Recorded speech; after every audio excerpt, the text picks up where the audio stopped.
भी लोग हैं उसको पछाड़ दिए, क्योंकि जो आदमी नॉर्मली जो खाना खाता है उससे आप हटा दीजिए तो कमजोर हो जाता है, फिर उसके अंदर भूत भरना बहुत आसान। आप किसी को कमजोर कर दीजिए उसको फिर भूत भरी। रामचंद्र जी जो थे क्षत्रिय थे, सब खाते थे कि नहीं खाते? उन्होंने हिरण किसके लिए मारा था? यानी जैनियों ने तो ये हद कर दी कि कृष्ण के लिए ये कह दिया कि ये भगवान नहीं थे। क्यों? क्योंकि उन्हें संहार नहीं किया। राक्षसों का संहार अगर कृष्ण जी नहीं करेंगे तो जैनी जाके करेंगे। राक्षसों का क्या संहार नहीं करना चाहिए? वो क्या हिंसा होती है? हिंसा का भी धर्म होता है। जो कुछ हितकारिणी चीज है वो सब धार्मिक है और वो करनी पड़ती, गुस्सा भी करना पड़ता है। अगर क्रोध नहीं करिए तो भूत भागते नहीं है। कभी कभी चिल्लाना पड़ता है कि भाग जा, तो भागता है डर, नहीं तो भागता ही नहीं।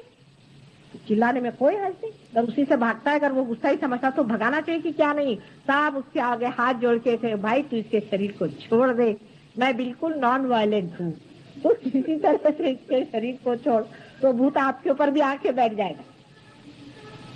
जहाँ डांटना पड़ता है वहां डांटना ही पड़ता है।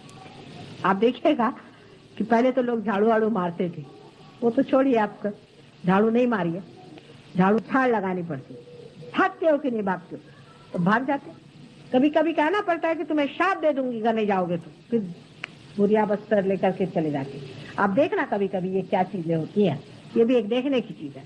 तो गुस्सा नहीं आना चाहिए, ये भी एक अजीब तरह की चीज है। हमारे बंबई में एक प्रोग्राम हो रहा था, काफी लोग थे, उसमें एक महाशय के भूत चढ़ाया, ऊपर चढ़ के आया मेरे, वो उन्होंने किताब फाड़ी, मेरे ऊपर फेंका, मुझे 10 गालियां सुनाई, मैं तो देखती रही। उसके ऊपर फिर कुछ लोग भी गए कि तुम माँ को ये सब नहीं कह सकते, उनका देखो तुम सहयोगी और शांति से बैठो, तुमको गुस्सा नहीं करना चाहिए। मैंने कहा इसको 2 लोग पर लगा दी और बोलेगा तो इसको पुलिस में भागा वहां। मतलब ये है कि अब वो दिन बीत गए कि जब साधु संतों को सताया जाता था। अब ये दिन आ गए कि खबरदार, जब किसी ने भी साधु संतों की तरफ टेढ़ी आंख की है तो उसकी आंख ही नोच ली जाएगी, उसके बगैर अब ठीक नहीं होने वाले। हर समय साधु संतों को छलने का अधिकार किसने दे रखा है मनुष्य? ये नया जमाना आ गया है, बहुत हो गया। अब सबके जितने गुप्त है सबके सब निकाले जाएंगे, सबने जो जो अधर्म किए हैं सबको ठिकाने लगाया जाएगा। साधु संतों को छलने का किसी को अधिकार नहीं। पहले तो ये कहते थे हाँ इनको पाप लगेगा, अब पाप जो लगेगा उसी क्षण दिखाई देना चाहिए, नहीं तो साधु संतों की जो तकलीफ है वो दूर नहीं जा सकती। कितना छला है हमने साधु संत। ये अधर्म की वजह से, जब नाभि में अधर्म हो जाता है, जिस वक्त में यहाँ सारा अधर्म छा जाता है, तब श्री विष्णु जी अवतरण लेते और वो अनेक रूप से आए हैं। आपको मालूम है स्त्री रूप भी वो आए। इन लोगों की, साधु संतों की रक्षा करने के लिए वो आते हैं। और उसी वक्त में मैंने आपसे बताया था कि दुर्गा जी हृदय चक्र में बीचों बीच यहाँ आकर के जगदम्बा स्वयं साक्षात यहाँ पर उतर आती हैं और उन्होंने अनेक बार जन्म लिए। ऐसे कहा जाता है कि उन्होंने 1000 बार जन्म लिए, लेकिन उन्होंने अनेक अंशावतार भी लिए और संसार में आकर के वो रक्षा करती, सत्व की रक्षा करती है, सत्व गुणों की रक्षा करती है। उस रक्षा के बाद जब मनुष्य यहाँ उठता है तो ये जगदम्बा का स्थान है और यहाँ जगदम्बा विराजती है आपके हृदय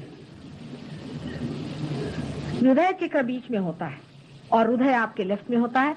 हृदय में शिव जी का स्थान है जिसको कि आत्मा स्वरूप कहते हैं, वो शिव जी वहां हृदय में रहते हैं। अगर कोई आदमी कहे कि हमें हार्ट अटैक आ गया तो हम उससे अगर कहें कि अच्छा तुम परमात्मा से क्षमा मांगो, उनसे कहो कि हे करुणानिधि तुम हमें क्षमा करो। हमने अगर कोई भी गलती की हो, किसी भी तरह से हमने कोई गलत काम किया हो तो हमारी तुम क्षमा कर। चरण कृतम वा कायजम कर्मजम वा श्रवण नयनजम वा मानसम वा अपराधम विहितम अविहितम वा सर्वमेतत् क्षमस्व जय जय करुणाब्धे हे महादेव शंभो। ये इसका मंत्र है और अगर उसका हाथ ठीक नहीं हो जाए तो जो कहिया मार जाए। लेकिन ये आपके कहने से नहीं होगा, इसको रियलाइज सोल चाहिए क्योंकि उसका कनेक्शन परमात्मा से हो गया है और उसने अगर क्षमा मांग ली तो मान्य है क्योंकि भोले शंकर है ना। लेकिन कनेक्शन होना चाहिए। उल्टे अगर आप शिव जी के भक्त हैं तो आपको हार्ट अटैक आएगा। हाँ बिल्कुल आएगा। क्यों? क्योंकि उनसे बगैर परमिशन लिए, बाप रे बाप, शिव जी आपको तो प्राइम मिनिस्टर को भी मिलना होता है, 100 बार उसको चिट्ठी लिखनी पड़ती, पर शिव जी तो सबके नाना के दादा हैं, वो बहुत बड़ी चीज है। उनका फटाक से मुंह में नाम लेना कोई सोपी चीज नहीं है कि आप ले लेते हैं हर एक का नाम, नहीं।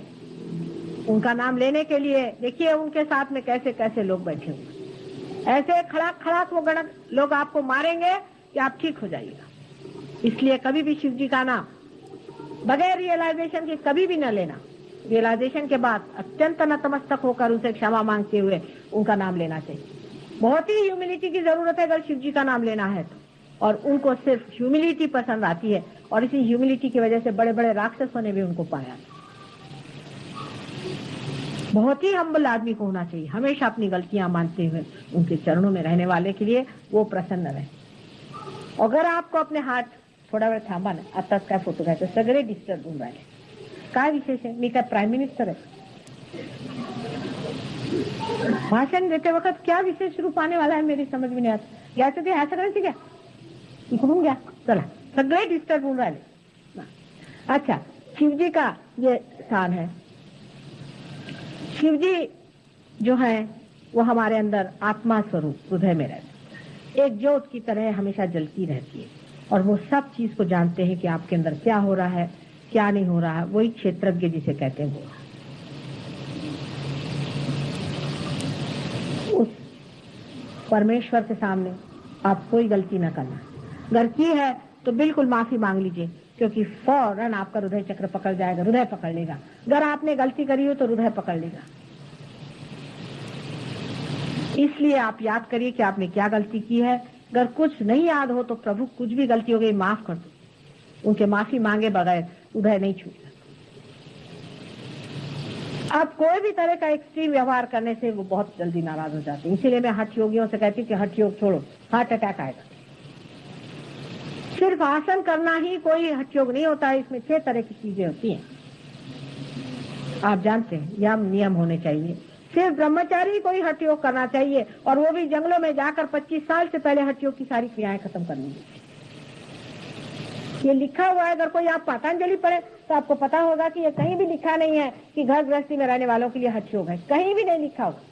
गुरु होने चाहिए, ईश्वर प्रणिधान होना चाहिए, उसमें से प्राणायाम और व्यायाम, आसन आदि, ये तो बहुत ही छोटी सी चीज है आसन पे खासकर। फिर आसनों में भी आपको पता होना चाहिए कि आपके कौन सी चक्र में कौन सी खराबी है। अब आपका पेट खराब है, आसन आप गले का करें तो गला तो खराब होएगा, पेट भी खराब हो जाएगा। कौन सी चीज कहाँ करनी चाहिए, इसका सबका साइंस है। कौन से मंत्र का कहाँ उच्चार करना चाहिए, इसका सारा साइंस है। आपका अगर हृदय पकड़ा हुआ है और आप विष्णु जी की भक्ति कर रहे हैं तो क्या फायदा हो। एक तो आपका विशुद्धि चक्र पकड़ा जाएगा, क्योंकि विदाउट परमिशन आप कर रहे हैं, इसलिए विशुद्धि चक्र पकड़ा जाएगा।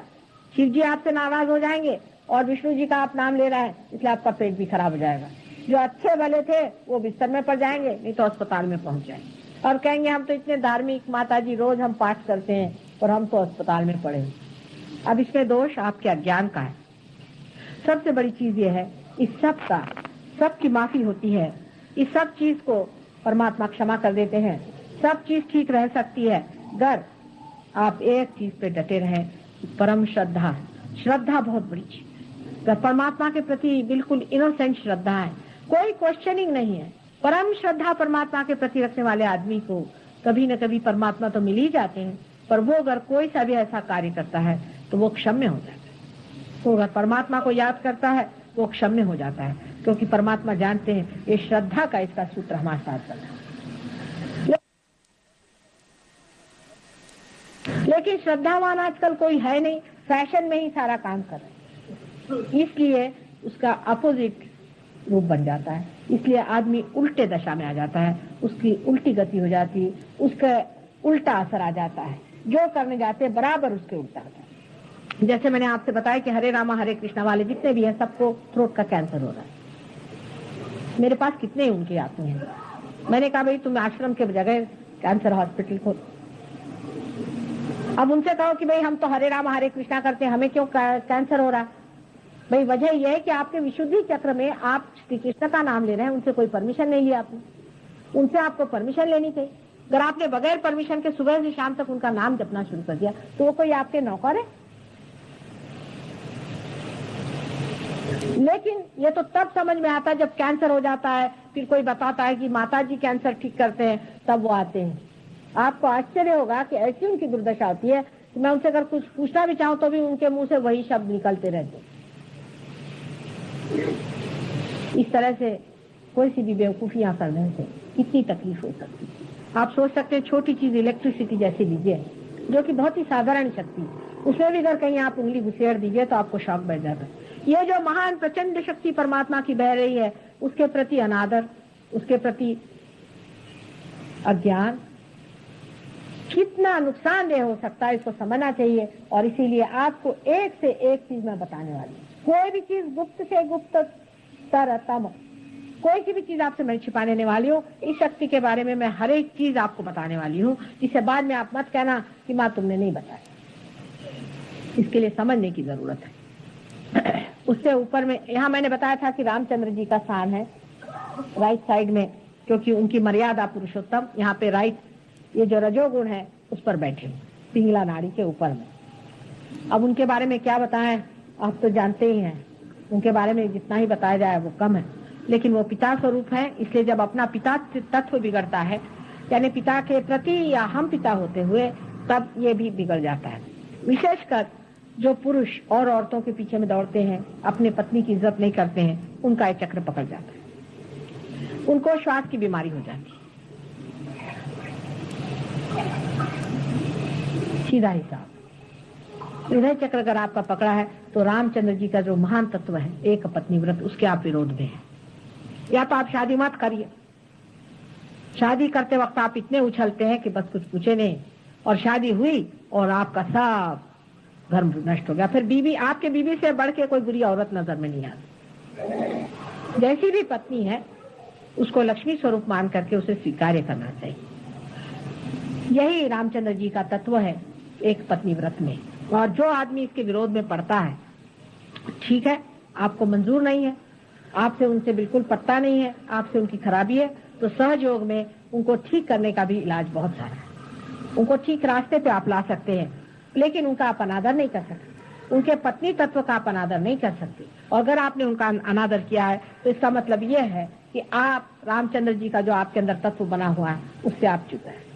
उसी प्रकार रामचंद्र जी एक आदर्श राजा थे, और जब कोई राजा अपने आदर्शों से गिर जाता है तब भी उसका ये चक्र पकड़ता है। मतलब पिता स्वरूप थे वो, और ऐसे राजा को पिता स्वरूप मर्यादा में रहने वाला राजा होना चाहिए। फिर आप ये भी पूछेंगे अगर स्त्री बच्चलन हो जाए तो उसका क्या होता है, तो उसकी लेफ्ट साइड पकड़ जाती है माँ काली, उसकी लेफ्ट साइड हृदय की पकड़ जाती है, तब उसको कहना चाहिए कि ये औरत बच्चलन हो गई। अगर उसके बीच की पकड़ गई हो तो उसी से ये कैंसर ऑफ द ब्रेस्ट होता है, जब स्त्री को ऐसा लगता है कि मेरी सेंस ऑफ सिक्योरिटी जो है वो खराब हो। जब उसकी सेंस ऑफ सिक्योरिटी खराब होती है तब स्त्री को ब्रेस्ट का कैंसर होता है। जब ऐसी चीजें आ जाती है तब उसका इलाज यही है कि स्त्री को सिक्योरिटी मिलनी चाहिए। बहुत से औरतों को अस्थमा की बीमारी हो जाती है, धड़कन की बीमारी हो जाती है, तब भी उनकी सेंस ऑफ सिक्योरिटी हिल जाती है। जैसे अपने यहाँ तो नियम बना हुआ है कि कोई भी बहू घर में आए, जब तक उसका कचूमर न निकाले तब तक कोई वो ससुराल आई नहीं।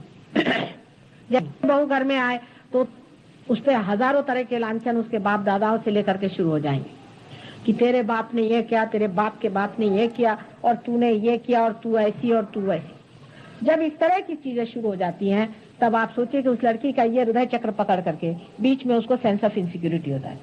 जब सेंस ऑफ इनसिक्योरिटी उस लड़की में आ जाती है तभी उसके अंदर में हृदय चक्र की, जिसको कहना चाहिए, पकड़ आ जाती है। उस चक्र में आज औरतों के ब्रेस्ट कैंसर हो जाता है। इंग्लैंड अमेरिका में ये बीमारी बहुत जरूरत से ज्यादा है, क्योंकि वहां किसी भी आदमी का थारा नहीं और किसी औरत का भी थारा नहीं। उस डावाडोल व्यवस्था में औरतों को ये बीमारी बहुत ज्यादा हो जाती है, क्योंकि औरत मन ही मन हमेशा चाहती है कि अपना एक घर हो, घर के अंदर हम आराम से रहें, जहाँ हमारे पति अपने हों और हमारे बच्चे। लेकिन समाज व्यवस्था के कारण अगर वो इस तरह से डावाडोल हो जाए तो ये प्रॉब्लम हो जाता है। जी हाँ जी, हाँ ठीक है ना, बस 10 मिनट। और उससे ऊपर जो विशुद्धि चक्र है, जिसके बारे में मैं आपसे कल कह रहे कि बताने के लिए बहुत ही महत्वपूर्ण है। यह विशुद्धि चक्र 16 कलियों से बना हुआ है। इसी तरह के 16 सब प्लेक्ससेस